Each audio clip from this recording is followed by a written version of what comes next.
The water did not behave like water. At 10:30 p.m. near Dumali Point, the Tablas Strait ceased to be a passage for ships. It became a furnace. On the night of December 20, 1987, the sea was transformed into a thick wall of burning gasoline and petroleum. It didn't just burn, it roared. Amidst this inferno, there was a terrifying silence on the bridge of the MV Doña Paz. While hundreds of people were trapped above deck, caught in a maze of smoke and flame, only a single apprentice stood at the controls. The officers were elsewhere. The captain was reportedly watching a film. While the sea boiled with fuel, the command center was empty.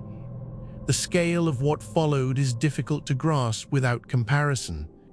In a single night, over 4,000 people, nearly triple the death toll of the Titanic, were lost to the fire and the deep. The tragedy wasn't just an accident, it was a collapse of systems, a failure of oversight that became inevitable. To understand the horror of December 20th, we have to go back. Before it was the Doña Paz, it was the Himeyuri Maru. Built in 1963 at the Onomichi dockyard in Hiroshima, Japan, it began its life as a ship with a capacity of 608. It moved across oceans and through years until 1975, when it was purchased by Sulpicio Lines and renamed Don Sulpicio. Then came the fire of 1979. The ship was gutted. It was a total loss. But they did not let it go. They rebuilt it. They refitted it. They increased its capacity to roughly 5508 and gave it a new name, Doña Paz. By the mid-1980s, the ship had become a staple of the Philippine seas. It was an old vessel with a new identity. It was also about to face its final voyage. As December arrived, the Christmas rush began. This wasn't just a period of high traffic, it was a season of systemic neglect. For every person listed on the official manifest, there were others, hidden figures, people who bought tickets under the table, passengers tucked away in corridors, hidden by the desperate desire to get home for the holidays. The ship was already heavy before it ever left the dock. It was carrying a weight that wasn't on any paper. The journey began at 6:30 a.m. on December 20, 1987. The Doña Paz pulled away from Tacloban, heading for Manila. It was a routine route through the Tablas Strait. The weather was clear, the sea was choppy, but nothing that should have caused alarm. It was a standard voyage toward the holidays. But there was another vessel in those waters, the MT Vector. It was an oil tanker carrying 8,800 barrels of gasoline and petroleum products for Caltex Philippines. The Vector was not a safe ship. It was unseaworthy. It operated without a license, without a proper lookout, and without a qualified master. Its rudder was so defective that it reportedly required 2 men just to steer the vessel. At approximately 10:03 p.m., the two ships met near Dumali Point. The collision was sudden. The Vector's cargo ignited instantly, spreading a torrent of fire across the hull of the Doña Paz. There were no warnings, no alarms, no radio calls for help went out from either vessel. The fire took hold in seconds. The reality of the sinking was a race against time that no one on board could win. The Doña Paz disappeared beneath the waves in about 2 hours. The Vector took 4. Both ships sank into roughly 545 meters of water. For the people trapped on deck, the world became a nightmare of heat and shadows. The fire didn't just burn the ship, it consumed the very air they breathed. Because no distress signal was ever sent, the authorities remained unaware of the catastrophe for hours. They weren't notified until 8 hours after the impact. It took another 8 hours for rescue units to arrive at the scene. In those long, dark hours, the few who survived did so by sheer will. Survivors like Luzgardo Nido and others recounted a night of desperation. They were forced into the water, a sea that was literally on fire, clinging to floating suitcases as they tried to find any piece of debris that wasn't burning. They were fleeing a furnace, only to face the cold, dark depth of the strait. When the smoke finally cleared and the inquiries began, the truth emerged from the wreckage. It was not just an accident of fate, it was a failure of duty. The Marine Board of Inquiry revealed a chilling scene on the bridge of the Doña Paz. At the moment of collision, only a single apprentice was stationed at the controls. The other officers were reportedly drinking or watching television. The captain was not at his post, he was watching a movie. The tragedy was compounded by what investigators called shadow passengers.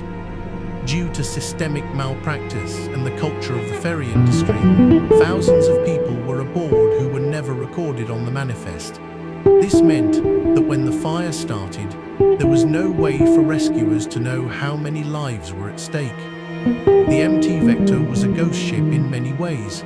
It had no proper master and a broken rudder. The Doña Paz was a trap.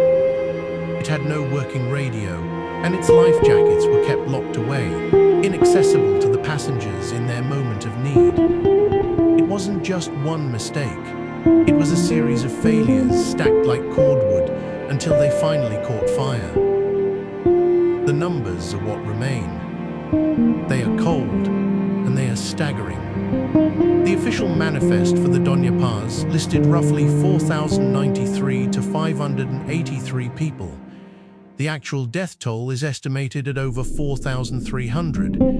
Some reports from the NBI suggested a minimum of 3,034 were on board. A later presidential task force found evidence of over 4,342 passengers through court records and settlement claims. The discrepancy is haunting. It tells the story of thousands of people who existed in the shadows, uncounted, unprotected, and ultimately forgotten by the system until it was too late. In the courts, the verdict was clear. The MT Vector was found unseaworthy, and its owner, Francisco Soriano, was held liable for the collision. Caltex was cleared of blame, but justice was a slow and meager thing. Compensation for the families was minimal, with many waiting nearly 30 years to receive small out-of-court settlements. The disaster earned the Doña Paz a grim title, Asia's Titanic. But the tragedy didn't end in 1987. The same shipping line continued to operate, eventually suffering several more disasters involving the Doña Marilyn, the Princess of the Orient, and the Princess of the Stars. It wasn't until 2015 that their passenger operating certificate was finally suspended. In 2019, the wrecks of both ships were finally located in the depths of the Tablas Strait.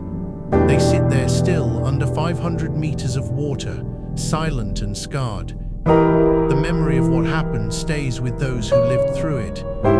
Every year on December 20th, the date is remembered as a day of mourning, a day when the sea burned. The fire eventually died out, but the heat of that tragedy never truly faded from the national consciousness. For those left behind on the shore, the figures weren't just numbers in a report. They were neighbors, siblings, and friends. These thousands, the shadow passengers, were people who existed outside the official system until the moment the flames caught. They became part of a massive collective mourning, their identities preserved only through the whispered testimonies of survivors like Valeriana Duma or Luzgardo Nido. The scale of the loss is often measured by those who did not make it to the shore. Of the hundreds expected to be on board, only 26 survived, 24 from the Doña Paz and 2 from the crew of the MT Vector. For these survivors, the memory of that night is a haunting archive of smoke and salt. The legal recognition of this tragedy was a grueling marathon of patience. For many families, the path to any form of closure was buried under layers of red tape and litigation that stretched across decades.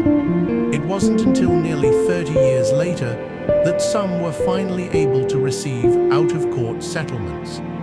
For 3 decades, they lived with the weight of the unknown, waiting for a justice that arrived only in fragments. The disaster earned the vessel a haunting title, Asia's Titanic. But while the Titanic is remembered as an engineering marvel that failed, the Doña Paz is remembered as a warning of a system that chose to fail every day for years.